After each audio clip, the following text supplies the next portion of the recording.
Plows are out this morning working to clear the roads. That's right. We do have Ann Meyer from MnDOT on the phone with us right now. Good morning to you, Ann. We have to ask, with temperatures this low, how is MnDOT staying on top of treating the roadways?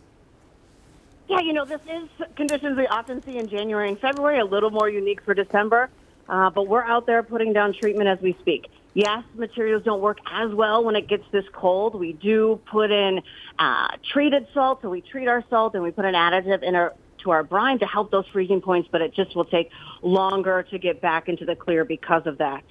So crews are out there doing the best they can to really clear away this light snow. As we've seen, once it gets traveled over, it does compact, especially in those traditional trouble spots like ramps, bridges, overpasses. Those have colder road temperatures, so that's where it gets slick faster. And you might be driving for a while and even see some pavement, but there might be a thin layer of ice over that pavement. So this is the time to be extra alert out there, just because we know conditions are slick. We know folks have places to get to for the holidays, but we want you to take it slow, plan a lot of extra time out there for your travels, because this is going to be slow going. Once those winds kick up too later this afternoon, that takes on a new round of this event, and we might see a lot of this light snow blowing back onto roadways, creating more challenges, especially out in western Minnesota and some of those spots that we see the impact a little bit more due to those winds. So this is a long haul. Our crews are going to be working 12 hours a day, every day, until the job is done, and this might take us well into the weekends.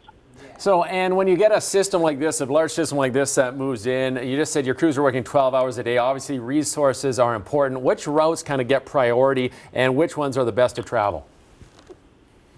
Certainly we look at those highways, but we have, routes that snowplows follow. We don't just send them out and have them start plowing. They have dedicated routes that they follow, at least at MnDOT. I don't know how other agencies do it. So those crews are paying attention to their areas. Sometimes we'll do a team plow, especially since we had some heavier snow. So you might have seen that activity a little overnight, where we can group together some plows to really clear out a section fully when there's less traffic to try and get ahead of the game as well. But this is going to be a long haul. You're going to see, you see some of the roadway or some tracks out there that will help. But again, when you're getting off of a highway or onto a highway, or even going over a bridge, those are going to be the spots where it could get away from you. So definitely keep the cruise control off, slow down, and be ready to do your part to help keep everybody safe out there.